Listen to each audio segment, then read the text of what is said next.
You have memorized the exact physics of his retreat. You know the velocity of his pulling away. You know the sudden drop in temperature when his ego builds a fortress, and the heavy, suffocating gravity of everything he leaves unspoken.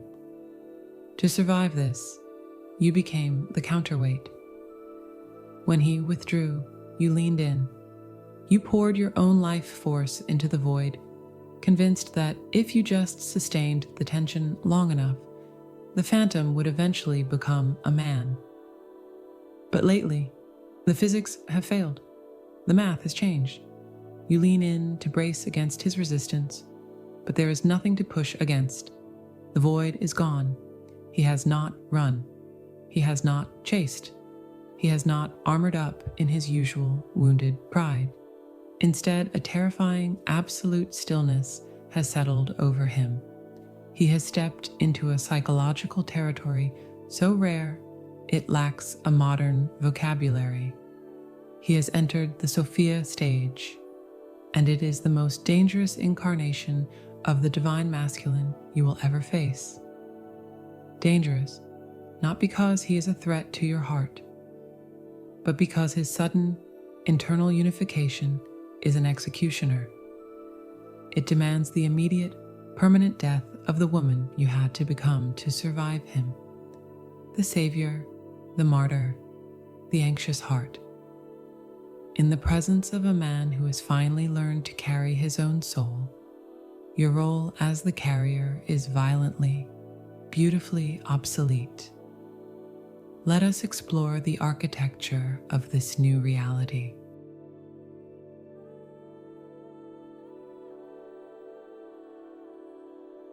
To understand the profound nature of the Sophia Stage, we must look at the precise intersection of spiritual alchemy and human psychology. For years, the painful dynamic between you was not a romantic failing or a lack of destined alignment. It was a violent collision of nervous systems. It was a profound, unconscious dysregulation masquerading as a spiritual trial. When the avoidant soul pulled away, it was rarely born of malice or a lack of love. It was born of a fundamental lack of capacity. The sheer volume of the energetic connection between you overwhelmed his psychological bandwidth. His ego built a massive fortress out of distance, logic, and pride. This was a primal survival mechanism. He retreated to regulate a nervous system that felt it was drowning in the terrifying depth of your presence, and you, as the anxious heart, reacted to this sudden distance by overfunctioning. You felt the temperature drop in the connection and immediately tried to build a fire. You poured your own life force into the void he left behind. You tried to soothe your own terrified nervous system by attempting to control the outcome, by analyzing his every move, by holding the space for his eventual return. You carried the weight of the connection for both of you. But in doing so, you unintentionally became the engine of his avoidance. You provided the exact energetic resistance his ego needed to justify its fortress. He could afford to pull away because you were always there, tethering him to the earth, ensuring the bond would never truly snap. Your waiting became his safety net, but you are bound by the immovable laws of quantum entanglement. You are two halves of a mirrored soul operating within a shared energetic field. In quantum physics, when two particles are entangled, a shift in the spin of one instantaneously changes the spin of the other, regardless of the physical distance between them. Distance is a complete illusion to entangled matter.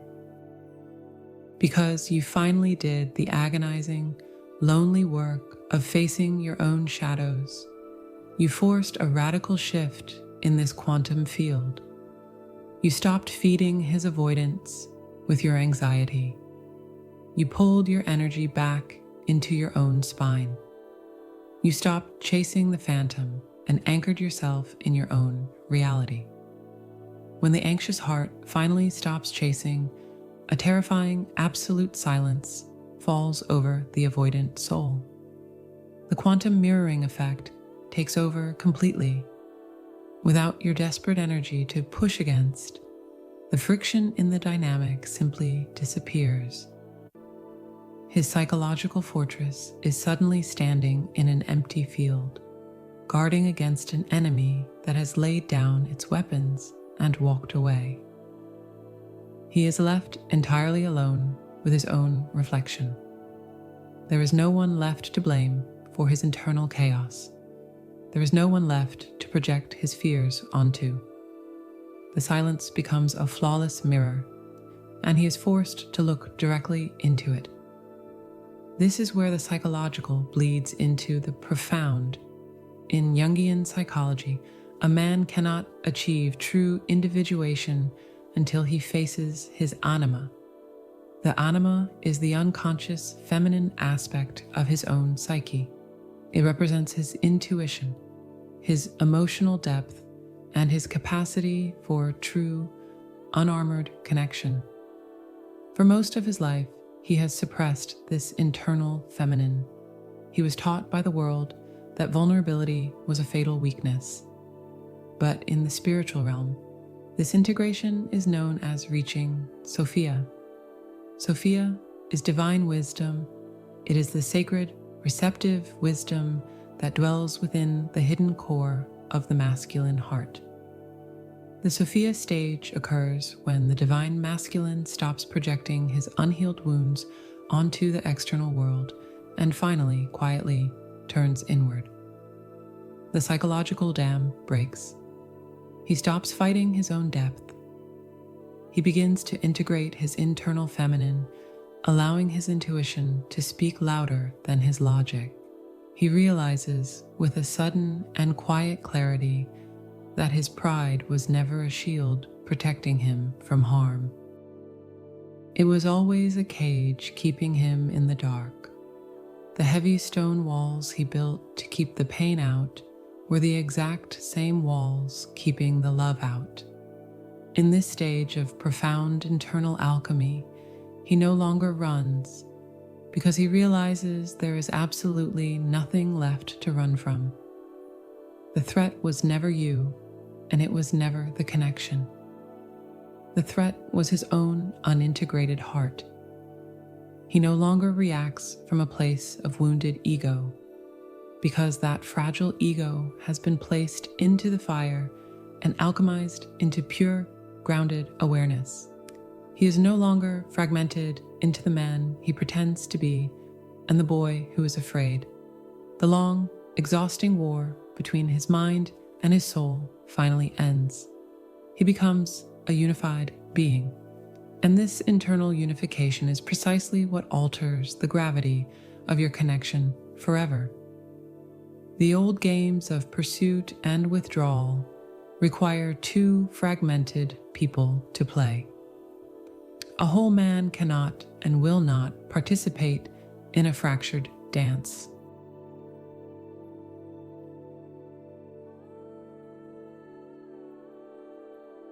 Here lies the most profound paradox of your entire spiritual journey. You have spent years praying for this exact shift. You asked the universe for his awakening.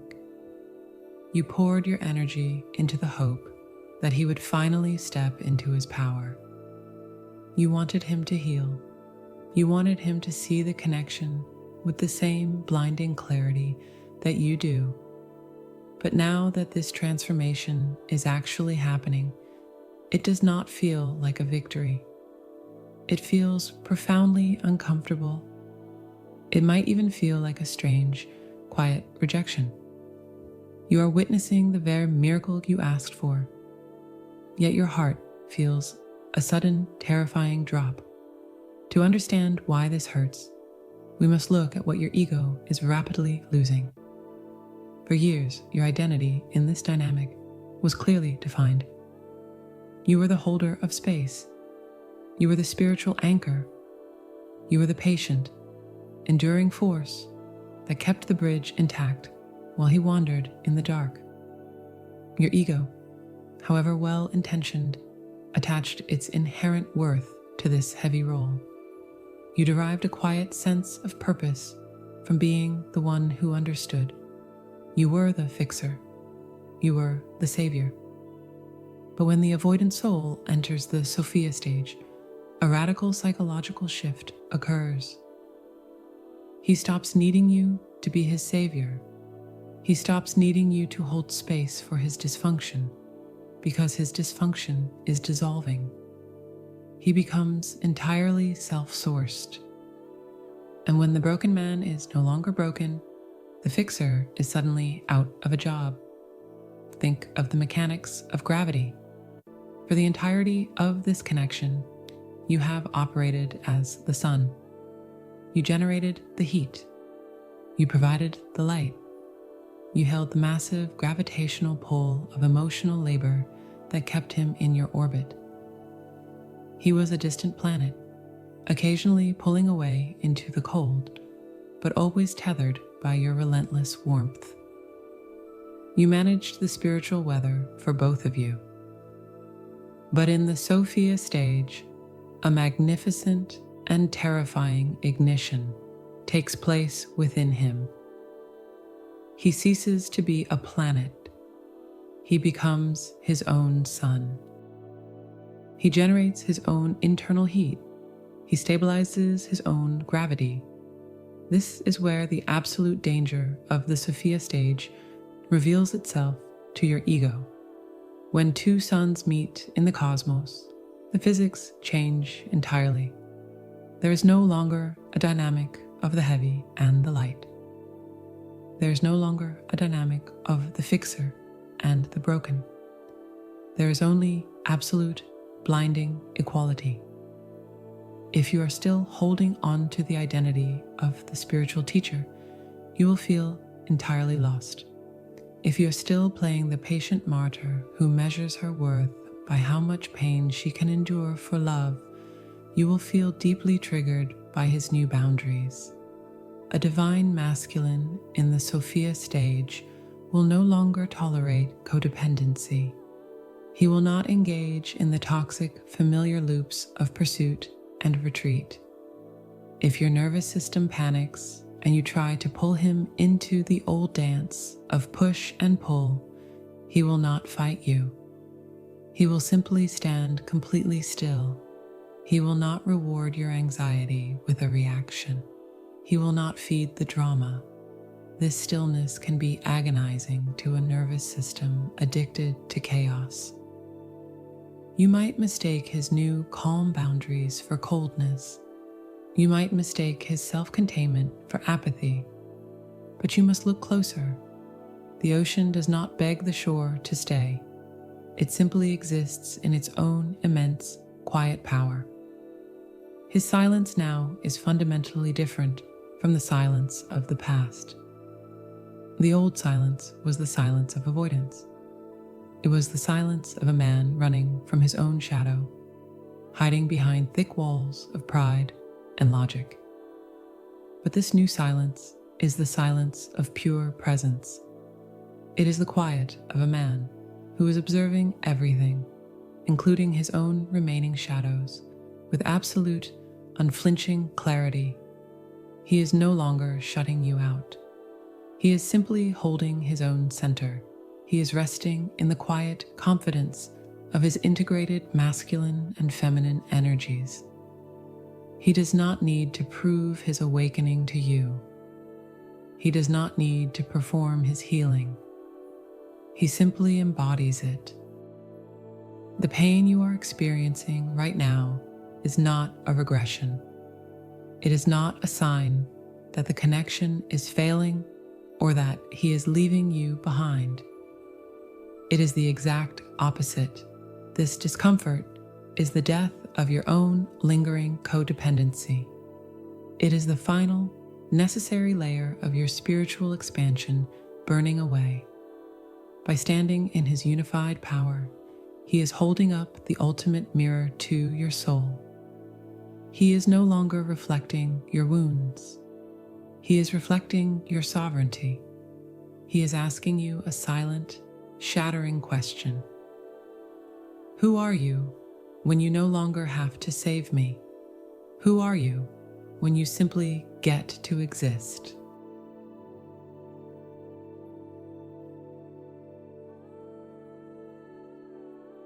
How do you navigate this profound shift? How do you meet him in this uncompromising new frequency without losing your own balance? When the avoidant soul steps into the Sophia stage, your old survival mechanisms will fail you. You cannot outthink this transition.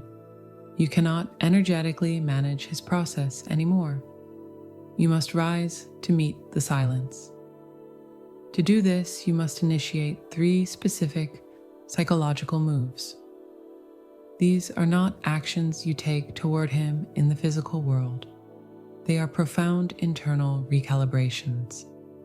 They are the necessary steps required to dismantle the old dynamic so the new one can finally breathe. The first move is to completely relinquish the archetype of the Savior. For years, you have worn the heavy armor of the spiritual anchor. You believed, consciously or unconsciously, that you were the awakened one. You saw him as the unawakened counterpart, lagging behind in the dark, desperately needing your invisible guidance. But you must understand that the savior role is an ego trap. It is a brilliant disguise your mind uses to maintain a sense of control over an uncontrollable connection. It is often easier to focus relentlessly on his healing than to face the terrifying prospect of your own absolute wholeness. As long as you view him through the lens of his potential, you keep the connection trapped in a hierarchical loop. You must lay down the sword. You must resign as his spiritual teacher. Acknowledge his absolute sovereignty. Trust that his soul possesses a compass just as accurate as your own. When you stop trying to energetically manage his awakening, a profound physical release happens. You stop bleeding your precious energy into his field. You call back a massive amount of life force to your own physical body. You step out of the mothering archetype and step into the frequency of the divine equal. The second move is to detoxify your body from the frequency of yearning. This is a physiological process as much as a spiritual one. Over the years of pursuit and retreat, your nervous system has become addicted to the waiting. It has been bathed in the cortisol of his sudden absences and the adrenaline of his brief returns. Your body has learned to associate love with the exquisite, painful tension of the gap between you. You have romanticized the lack. But when he finally stabilizes, when the chaos stops and he becomes grounded, your body might misinterpret that peace. Your dysregulated nervous system might interpret his sudden lack of drama as an emotional void. You might feel a terrifying, subconscious urge to create a spark, just to feel the familiar burning heat of the chase. You must resist this impulse with everything you have. You must recalibrate your nervous system to tolerate peace. When the frantic urge to analyze his silence arises, simply observe it. Do not move. Do not react. Breathe directly into the stillness. Yearning is an energy that actively pushes the very thing you want away. It operates entirely on the frequency of lack. It screams to the quantum field that you do not have what you desire. You must shift from the desperate, exhausting energy of yearning to the quiet, unshakable frequency of knowing. Knowing requires no proof. Knowing simply rests. The third and final move is to become the absolute center of your own gravity. The Sophia Stage demands radical self-sovereignty from both of you. You can no longer build your emotional world around the hypothetical timeline of his return. When you orbit him, you completely abandon yourself. You must build a life that is unapologetically, fiercely yours.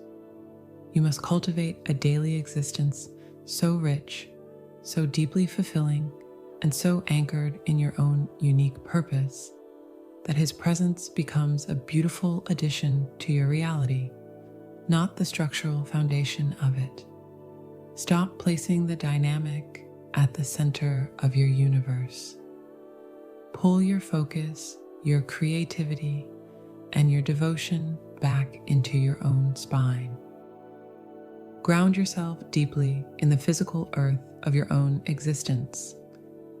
When you become completely unified within yourself, you stop pulling on his energy. You remove the invisible demands that once suffocated him. You give him the psychological space to stand up straight. By becoming your own sun, you stop needing to steal his light. You create the exact quantum environment required for two whole, unfragmented beings to finally stand side by side. The Sophia Stage is not a punishment. It is the ultimate honoring of the work you have both done. The divine masculine is no longer running. He is rising, but he cannot meet you in the past. He can only meet you in the present, where you are both whole, both healed, and both standing in your absolute truth. The most dangerous thing about this stage is that it demands the end of all illusions. It demands that you drop the final mask. Do not fear his silence. Do not fear his newfound boundaries. Celebrate them, because the man who can hold his own ground is the only man capable of truly holding you. The union you have been seeking has always been an internal one first. You are not waiting for him. You are simply arriving at yourself. Until next time, remain in your power and remain in your peace.